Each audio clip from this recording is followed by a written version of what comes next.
ठीक है, तो हम लोग ये कैलकुलेट कमांड देख रहे थे। ठीक है,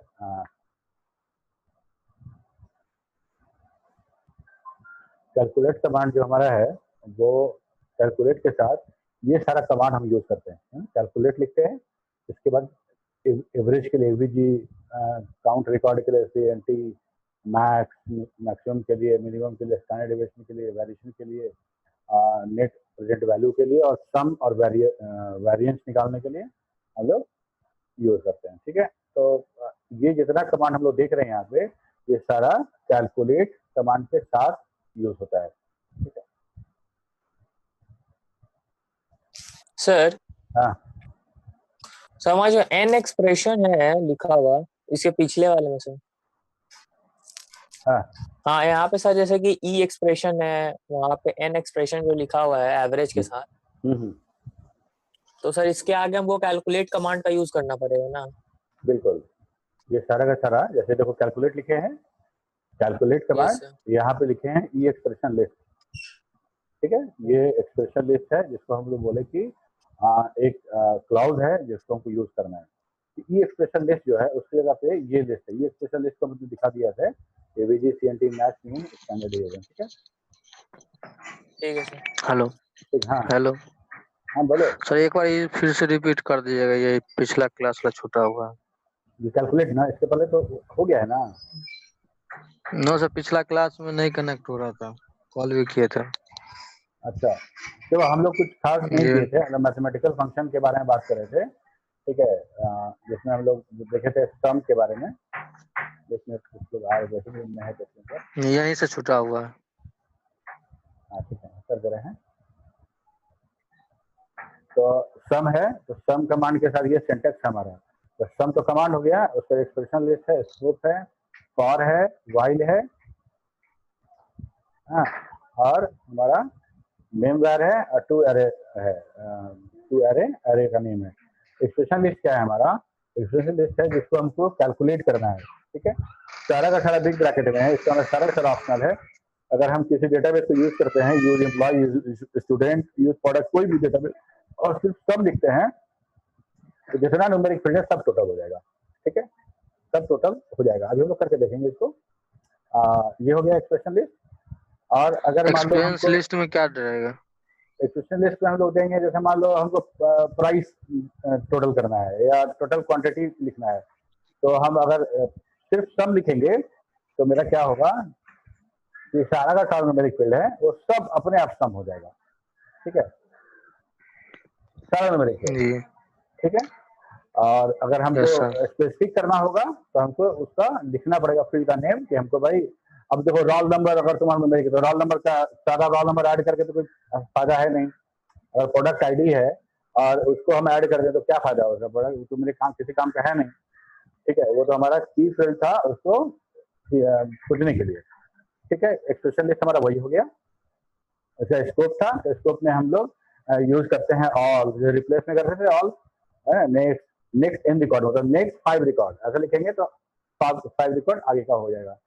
ठीक है, तो ये हमारा हो गया एक्सप्रेशन। और इसके बाद स्कोप हो गया। फॉर क्लास जो हम लोग यूज करते थे, फॉर क्लास तो जानते ही हो, बहुत बार यूज किए हैं।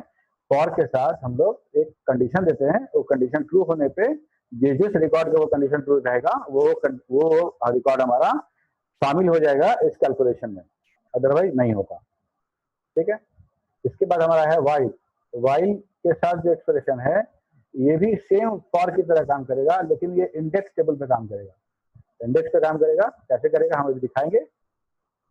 और हम ये सारा का सारा कैलकुलेट अगर कर रहे हैं तो हमारा स्क्रीन पे दिख जाता है, लेकिन हम उसको कैलकुलेट करने के बाद हम चाहते हैं कि किसी वेरिएबल में स्टोर हो जाए, तो हम टू लिख के नेम वार लिस्ट लिख देंगे, है ना। मान लो हम 3 फील्ड का कैलकुलेट कर रहे हैं, एक हम कर रहे हैं तुम्हारा फी जमा हो गया होगा ना, फी ड्यूज हो गया, वो दोनों कर रहे हैं अगर, तो हम लोग लिखेंगे क्या, कैलकुलेट सम, उसके बगल में लिखेंगे fee deposited fee comma dues to name वार में, अगर जो हम नेम वार का नाम दे देंगे दोनों उस कैलकुलेट करके वहां पे स्टोर कर देगा। ठीक है, नेम वार लिस्ट और एरे लिस्ट एक ही जैसा है। नेम वार में अलग अलग जो फील्ड है उसके लिए अलग अलग बनेगा, रोहित कुमार, रोहित कुमार जो है, देखो उसको हम एडमिट नहीं कर रहे हैं क्योंकि उसका नाम भी प्रॉपर फॉर्मेट में नहीं है, तो लोग कम्युनिकेट कर देना उसको। ठीक है, तो एरे करने में क्या होता है कि एरे हम बनाएंगे तो एक ही एरे जैसा होता है, इंडेक्स के बेसिस पे हम वहां कर सकते हैं। ठीक है, तो ये हो गया। और जो दोनों में से कोई एक ही यूज करेंगे, मतलब ये तो कोई मतलब नहीं बनता है कि हम एक ही चीज को मेमोरी वेरिएबल में स्टोर करें और एरे में भी स्टोर करें। ठीक है, इसके लिए बीच का टाइप सिंबल दिया हुआ है, मतलब दोनों में से कोई एक यूज होगा। ठीक है, अभी देखो ये एग्जाम्पल में हम समझाए थे सारा। शिफ्ट सम लिखते हैं तो ऑल न्यूमेरिक फील्ड को सम करेगा, sum basic comma TA comma DA लिखते हैं तो सिर्फ इसी को करेगा, और basic comma TA comma DA to memory variable tot basic tot TA tot DA. ठीक है, तो ये सारा कैलकुलेट करके इसमें सेव कर देगा। ठीक है, अब मतलब फॉर लूप लगाते हैं, लिखते हैं फॉर सिटी बराबर पटना, तो जो पटना के एम्प्लॉई हैं उनका टीए डीए और बेसिक को जोड़ेगा, कम करेगा, टोटल निकालेगा और इस तीनों में स्टोर कर देगा। ठीक है, अगर मान लीजिए sum basic comma DA to array EMP tot, EMP tot के फर्स्ट इंडेक्स पे उसके सबसे ज्यादा 1 पे बेसिक, 2 पे टीए और 3 पे डीए स्टोर करेगा। ठीक है, और हम लिखते हैं सम बेसिक टीए नेक्स्ट 5, तो क्या करेगा कि जिस रिकॉर्ड पे हम हैं सर वहां ऊपर सर ऊपर से बताइए, तो डिस्कनेक्ट हो गया था। देखो सब लिखा हुआ है, किसी न किसी का डिस्कनेक्ट तो होगा ना। अब बार बार यही रिपीट करते रहेंगे तो फिर कंप्लीट कैसे क्लास आगे बढ़ेगा। देखो सर एक बार और रिपीट कर दीजिए बस। स्क्रीनशॉट ले लो तो पढ़ोगे तुमको सब समझ में आ जाएगा। अब देखो sum basic comma T comma D, ये फील्ड है हमारा, डेटाबेस का फील्ड है। ठीक है, तो सम मतलब जोड़ना होता है, तुमको पता है। तो बेसिक कॉमा टी दिए हैं तो पूरे डेटाबेस में सारा का सारा बेसिक, सारा टीए जोड़ के हमको एक फिगर देगा, तो हमको पता चलेगा पूरे डेटाबेस में जितने एम्प्लॉई हैं सारे का बेसिक जोड़ के कितना हो रहा है, सारे का टीए जोड़ के कितना हो रहा है, तो सारे का डीए जोड़ के कितना हो रहा है। ठीक है, ये हमको पता चल जाएगा। लेकिन अगर मान लो हम उसमें सिलेक्शन करना चाहते हैं कि सम बेसिक टीए दिए सिर्फ उन्हीं का जिनका सिटी बराबर पटना है, तो सब पटना वाले को जोड़ेगा। 2 लगा के वेरिएबल दे दिए तो जोड़ के वेरिएबल में सेव कर देगा। ठीक है, वेरिएबल में सेव करेगा, या हम एरे लिख के ईएमपी टोट देंगे तो ये एरे बन जाएगा। इसके 1 पे ये, 2 पे ये, 3 पे ये रहेगा। सम बेसिक ये नेक्स्ट 5, मतलब जिस रिकॉर्ड पे हमारा रिकॉर्ड पॉइंटर है वहां से उसको इंक्लूड करते हुए 5 रिकॉर्ड को वो जोड़ देगा, उसका बेसिक और टीए निकाल देगा और दिखा देगा। तो कुछ मेमोरी वेरिएबल नहीं होती है तो स्क्रीन को दिखा देगा। ठीक है, इसके बाद था वाइल वाला। वाइल वाला हम लोग क्या बोले कि इंडेक्स टेबल पे काम करता है, तो हमको इंडेक्स करना पड़ेगा। ठीक है, तो हमको इंडेक्स करना पड़ेगा जिस फील्ड पे हम कंडीशन लगाने वाले हैं उस फील्ड के हिसाब से। जैसे मान लो हम सिटी पे कंडीशन लगाने वाले हैं तो हम index on city tag city करेंगे और पटना सीख करेंगे, पटना खोजेंगे, और जब पटना खोज लेंगे तो हम लिखेंगे sum basic TA DA while city बराबर पटना। ठीक है, ऐसा इसलिए करेंगे कि जब हम वाइल के और फॉर में डिफरेंस यही है कि वाइल हमारा तभी तक काम करता है जब तक वो कंडीशन ट्रू होता है। जैसे ही कंडीशन फॉल्स होगा वाइल काम करना बंद कर देगा और बाहर हो जाएगा। ठीक है, तो हम अगर सिटी बराबर पटना कर रहे हैं तो हमारे लिए इंपॉर्टेंट है कि सारा का सारा पटना एक साथ हो, और सीख पटना करेंगे तो पहला वाला पटना खोज लेगा और वहां रुक जाएगा पॉइंटर।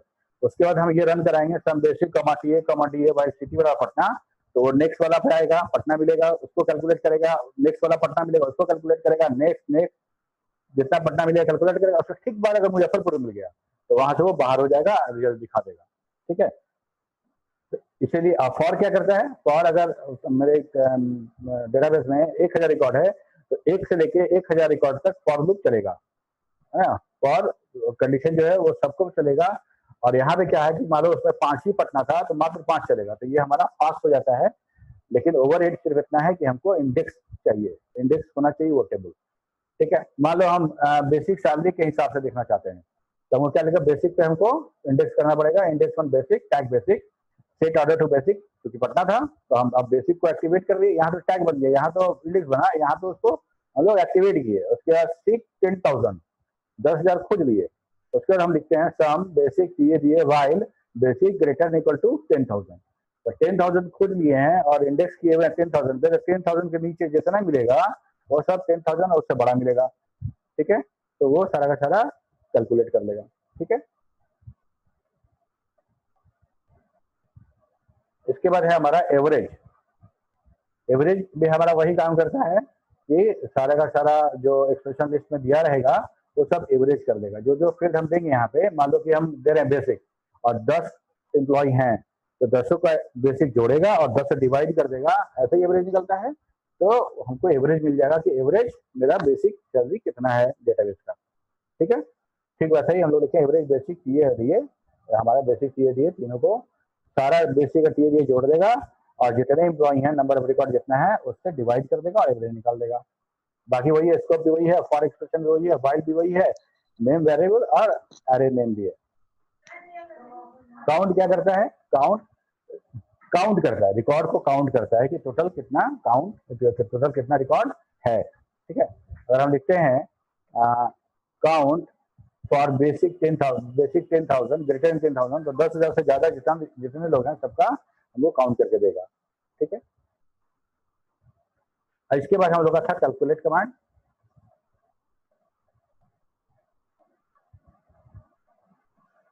ये सब जो कमांड हम लोग देखे, ये सब था stand alone command, independent command. ठीक है, इसके बाद हमारा आता है यही सब कुछ कमांड यहाँ रिपीट भी होगा, मीन मैक्स, एवरेज, कैलकुलेट के साथ जो हम बोलते हैं, जो बोलते हैं कि ये डिपेंडेंट है, ये जो है हमारा वो कैलकुलेट के साथ यूज होता है। ठीक है, वो हमारा कैलकुलेट के साथ यूज होगा और स्पेशली ये डेटाबेस पे यूज करते हैं हम लोग। डेटाबेस पे यूज करने के लिए हम लोग कैलकुलेट कमांड यूज करते हैं और ऐसे न्यूमेरिक कुछ करने के लिए हम लोग इंडिपेंडेंट कमांड यूज कर लेते हैं। ठीक है, तो ये क्या कर रहा है? कैलकुलेट कमांड लिखना है और यहाँ पे क्या काम करना है वो लिखना है। एवरेज करना है, काउंट करना है, मीन मैक्स निकालना है, स्टैंडर्ड डेविएशन निकालना है, वेरिएंस निकालना है, वो हम लिखते हैं कैलकुलेट के साथ, है ना। कैलकुलेट करिए सम, कैलकुलेट करिए स्टैंडर्ड डेविएशन। ठीक है, तो ई एक्सप्रेशन लिस्ट जो हमारा वो क्या क्या है, कैलकुलेट कमांड किस किस कमांड को एग्जीक्यूट करा सकता है। तो कैलकुलेट कमांड हमारा देखो एवीजी को कैलकुलेट कराएगा, काउंट करेगा, यहाँ COUNT भी लिखा जा सकता है, मैक्स को करेगा, मिनिमम करेगा, स्टैंडर्ड डेविएशन निकालेगा, नेट प्रेजेंट वैल्यू निकालेगा, सम निकालेगा और वेरिएंस निकालेगा। इतना काम ये हमारा जो कैलकुलेट कमांड है वो करता है। ठीक है सर, एन एक्सप्रेशन में सर एन का मतलब सर कुछ स्पेसिफिक मतलब है सर कि वैसे ही उसको यूज करते हैं हम लोग? नहीं, एक्चुअली देखो एन हम नंबर को डिनोट कर रहे हैं, नंबर 1 2 3 है, एक्सप्रेशन 1 एक्सप्रेशन 2 है ना। ठीक है, हम यहाँ पे EXP1 EXP2 भी लिख सकते हैं, दिखाने के लिए कुछ नामकरण कर दिए ताकि इसको हम फर्दर एक्सप्लेन कर सके, है ना। ये फर्स्ट आर्गुमेंट, सेकंड आर्गुमेंट, ये थर्ड आर्गुमेंट। ठीक है, ठीक है सर। एन एक्सप्रेशन लिखने का मतलब होता है कि एक्सप्रेशन, एन एक्सप्रेशन लिखने का मतलब होता है नंबर ऑफ एक्सप्रेशन। ठीक है, नंबरिंग उसके साथ जोड़ दिए। ठीक है, और सर ई एक्सप्रेशन मतलब हो गया हमारा कि हम कुछ ऐसे ही नाम दिए हैं ताकि उसको देखो यहाँ लिखे ना एन एक्सप्रेशन 1, तो एन एक्सप्रेशन 1 को यहाँ स्पेसिफाई किए हैं, एन एक्सप्रेशन 1 इसके अंदर से इसके अंदर से वैल्यू स्टोर करने के लिए, वैल्यू स्टोर करने के लिए नहीं है, ये हमारा वैल्यू देंगे, वैल्यू यहाँ देंगे और ये कैलकुलेट करेगा। देखो ना यहाँ लिखा हुआ है an expression 1 specify the interest rate express as a decimal point. जैसे इंटरेस्ट रेट बटा 12% अगर है इंटरेस्ट रेट, तो 12/100 करेंगे तो 0.12 होगा। तो यहाँ पे 0.12 लिखेंगे। ठीक है, और मान लो 1,000 रुपया कैश फ्लो हो रहा है मेरा, तो हम यहाँ पे लिखेंगे 1,000, तो यहाँ पे लिखेंगे 0.12, यहाँ पे लिखेंगे 1,000। और ये है मेरा, अगर हम किसी प्रोजेक्ट में, किसी बिजनेस में अगर हम स्टार्टिंग में इन्वेस्ट कर रहे हैं, उसके लिए है, ये ऑप्शनल है, जरूरी है लगाएं नहीं लगाएं। ठीक है, अब देखो some an expression, it all expression given. ठीक है, हम सम में अगर हम कुछ एक्सप्रेशन देते हैं तो वो सारा का सारा ऐड कर देता है। ठीक है, वेरिएंस क्या है? फाइंड वेरिएंस, ये वेरिएंस फाइंड करके हमको देगा। ठीक है, अब देखो list expression, E expression list are separated with the comma, these function are specific to calculate command, they are not same to similar name independent function। ठीक है, ये इंडिपेंडेंट फंक्शन के जैसा नहीं है, वो उससे ये अलग है। ठीक है, इसके बाद हमारा फ्यूचर वैल्यू। फ्यूचर वैल्यू कहते हैं कि जब रिकरिंग डिपॉजिट तुम समझते होगे, या फिर मान लो जैसे बिजनेस से हमको एक निश्चित अमाउंट हर महीने आ रहा है, ठीक है, और एक फिक्स रेट ऑफ इंटरेस्ट हम मान लें कि इस रेट ऑफ इंटरेस्ट हमको ये पैसा मिल रहा है, तो एक पर्टिकुलर टाइम खत्म होने के बाद हमको क्या मिलेगा, ठीक है। Future value of series of fixed amount at fixed compound interest, it can be defined as a worth of cash, worth of, mute कर लो सब, है ना, जिसको नहीं पूछना हो म्यूट कर लो, defined as the worth of cash at particular day in the time, ठीक है। जैसे मान लो 1000 रुपया हर महीने जमा करते हैं हम लोग 12 महीने का, 12 महीने तक, और हमको रेट ऑफ इंटरेस्ट 10% का है, ठीक है। तो कंपाउंड इंटरेस्ट यूज करते हुए 12 महीने के बाद हमको कितना पैसा मिलेगा, ठीक है। तो हम लोग लिखते हैं F B, that is the function, amount जो जमा किए, इंटरेस्ट रेट और पीरियड। तो हम लिखते हैं 1000, 100 रुपये डिपॉजिट किए, सॉरी 1000 है, हम गलती से लिख दिया, हम 1000 पे कैलकुलेट किए हैं 1000, और यहाँ रेट ऑफ इंटरेस्ट लिखिए, हाँ 10% था, तो 10% में बटा 100 करेंगे तो 0.1 हो जाएगा, और चूंकि इंटरेस्ट मेरा ईयरली कैलकुलेट होता है और हम लोग मंथली देख रहे हैं तो बटा 12 कर देंगे तो मंथली हो जाएगा, और 12 महीने तक हमको जमा करना है, तो ये हमको रिटर्न करेगा 1000 के लिए 1256 रुपया 56 पैसा, ठीक है। ये हो गया हमारा फ्यूचर वैल्यू। तो 1000 रुपया हर महीने 12 महीने तक अगर हम जमा करते हैं तो फ्यूचर में 12 महीने के बाद हमको वो 1256 रुपया मिलेगा फ्यूचर में, ठीक है। अब देखो हमको यही देखना है कि 1256 रुपये जो फ्यूचर में मिल रहा है उसका प्रेजेंट वैल्यू कितना है। मतलब हम अगर 10% इंटरेस्ट रेट, रफली ऐसा समझ सकते हैं कि 1000 रुपया 10% इंटरेस्ट रेट पे आज हम किसी को दे दें, महीना में नहीं, पूरा ये 1000 रुपया, तो हमको कितना मिलेगा, 1256 रुपया जो फ्यूचर अमाउंट, उसका प्रेजेंट वैल्यू क्या होगा, तो उसको निकालते हैं हम लोग ऐसे, ठीक है। हाँ नहीं, ये सारा का सारा कंपाउंडिंग है, कंपाउंड इंटरेस्ट यूजर है। तो PV function return the present value of the investment, for example if ₹100 is deposited every month for 12 months at 10% annual rate of interest, then present value of the amount that will be get at the end of the period, that is FB future value और PV present value। present value मतलब 1000 rate and period, ठीक है। तो 1000 और वही rate लगाए यहाँ पे और 12% कर दिए, तो ये हमको परसेंट वैल्यू हमको मिलेगा 1137 रुपया 45 पैसा 12 महीने के बाद, ठीक है। तो हम लोग ये एक्चुअली अकाउंटिंग इंफॉर्मेशन, अकाउंटिंग से रिलेटेड है, हमारा नेट प्रेजेंट वैल्यू और प्रेजेंट वैल्यू और फ्यूचर वैल्यू, ये तीन चीज जो है वो अकाउंटिंग से रिलेटेड है। तो सर जो फ्यूचर वैल्यू वाला एफबी फंक्शन के बारे में बताएं सर, तो वो मतलब सर जो पीरियड जब खत्म हो जाएगा तो उसके बाद का वैल्यू है? बिल्कुल।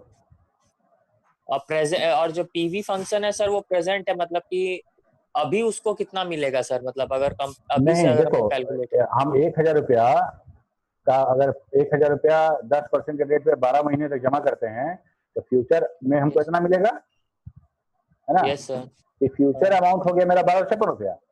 अगर इस 1256 का देखो पैसा जो है, पैसा इंटरेस्ट पे बढ़ता जाता है, जैसे जैसे टाइम खत्म होगा हमारा पैसा बढ़ेगा, तो अब हम निकाल रहे हैं इसी अमाउंट का प्रेजेंट वैल्यू। अगर 12 महीने तक अगर हम जमा करें तो जो पैसा मिलने वाला है उसका प्रेजेंट वैल्यू क्या होगा। तो सिंपल इतना समझो कि प्रेजेंट वैल्यू हम ऐसे समझ सकते हैं कि हमको 12 महीने बाद, मतलब 1 साल के बाद 1256 रुपया आज के कितने पैसा जमा करने मिलेगा। तो आज अगर हम 1137 रुपया 45 पैसे जमा कर रहे हैं पूरा एज ए होल, तो 12 महीने के बाद 10% इंटरेस्ट पे हमको 1237 रुपया मिल जाएगा, ठीक है। 1256 रुपया मिलेगा। प्रेजेंट वैल्यू सब फिर से समझ, प्रेजेंट वैल्यू सब नहीं समझ में। प्रेजेंट वैल्यू देखो किसी भी अमाउंट का, किसी भी पैसा का हम लोग जो फ्यूचर वैल्यू तो हो गया कि इंटरेस्ट मिला हमको और एक खास समय के बाद हमको पैसा मिल गया, तो हम बोलेंगे कि आज से ठीक 12 महीने के बाद ये अमाउंट हमको मिलेगा, ठीक है।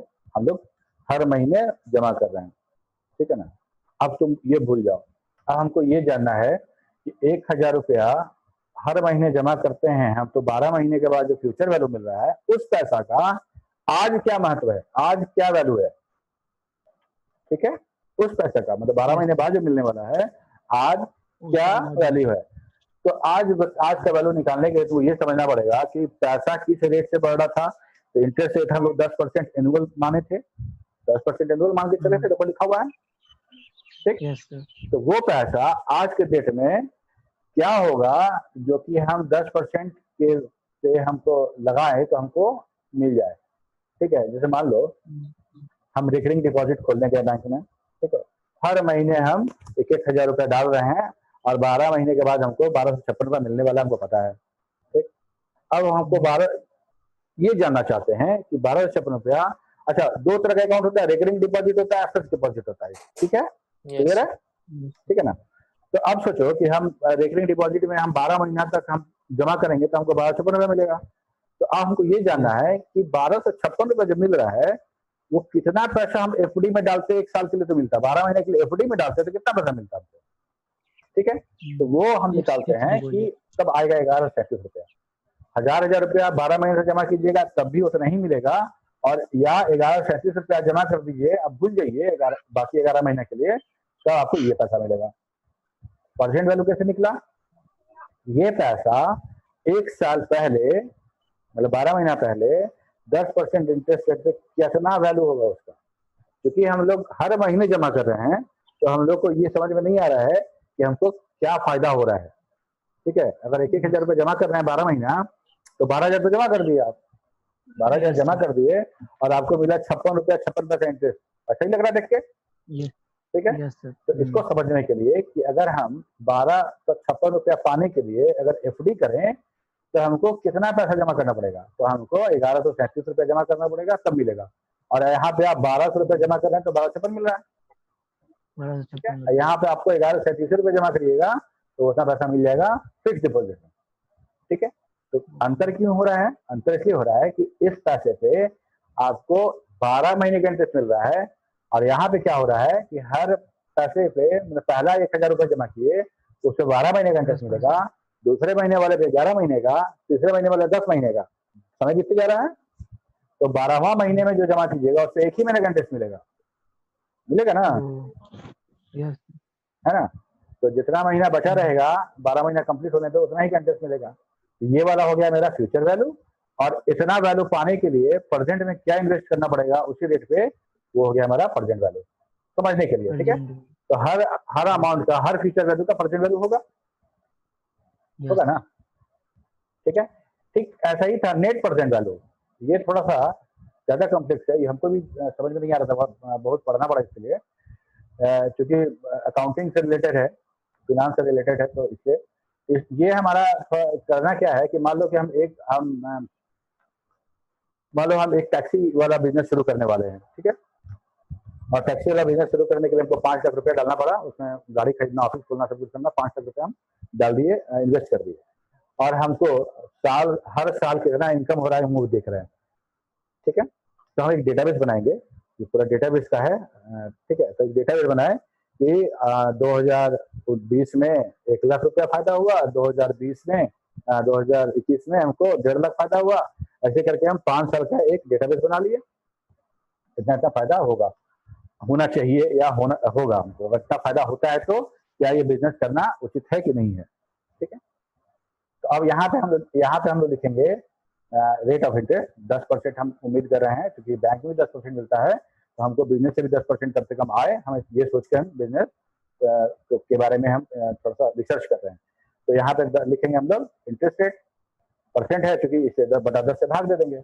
यहाँ पे लिखेंगे वो फील्ड का नाम जहाँ पे हम लोग हर साल का इनकम लिखे हैं, ठीक है, हर साल का इनकम लिखे हैं, और यहाँ माइनस करके -5 लाख रुपया लिखेंगे, जो कि इन्वेस्टमेंट है मेरा, ये ऑप्शनल है, नहीं भी दे सकते हैं, ठीक है। -5 लाख रुपया लिखेंगे, -5 लाख लिखने से क्या होगा कि एनपीवी जो है नेट प्रेजेंट वैल्यू कैलकुलेट करेगा 5 साल का, हर साल कितना इनकम हुआ है आपको, और वो 10% के हिसाब से है कि नहीं है, और जोड़ के एक वैल्यू देगा, ठीक है।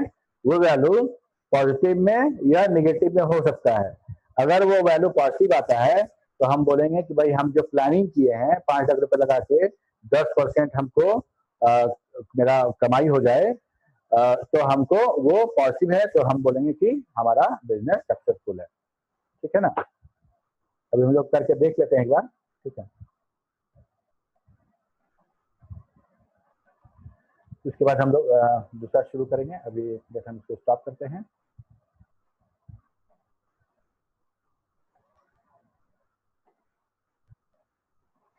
ठीक है, तो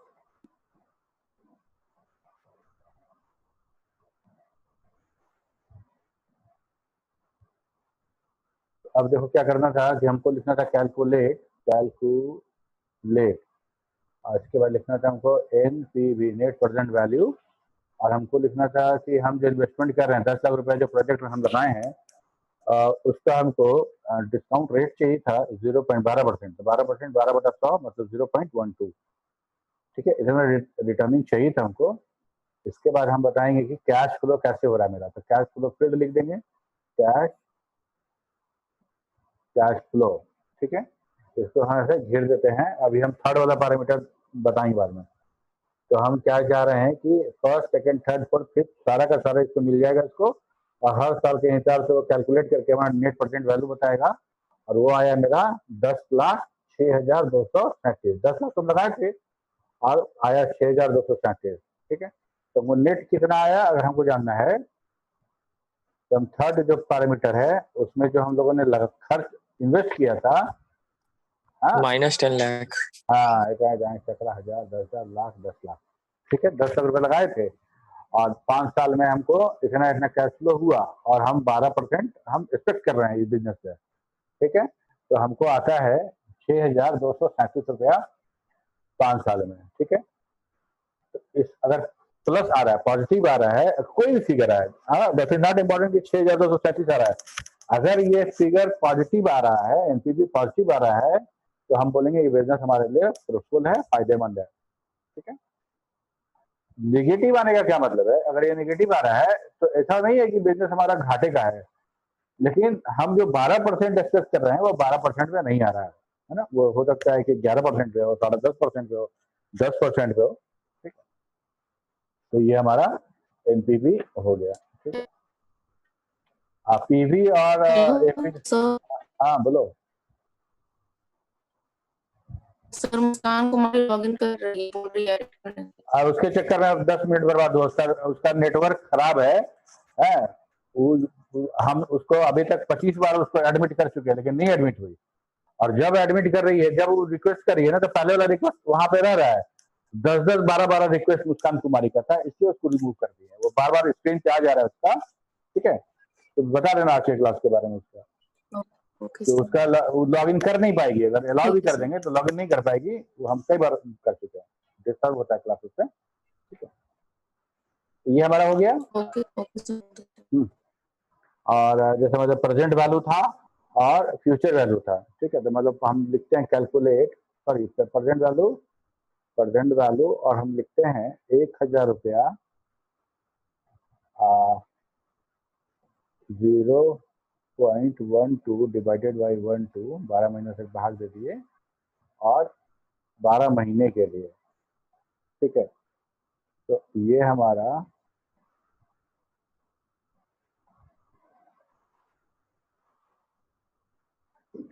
1,000 रुपया जो अगर हम जमा करेंगे तो हमको जो पैसा मिलेगा वो 11,255 रुपया मिलेगा। ठीक है, इसी में अगर हम फ्यूचर वैल्यू देख लें तो ये मिलेगा 12,668 रुपया। ठीक, अब देखो ये हो गया।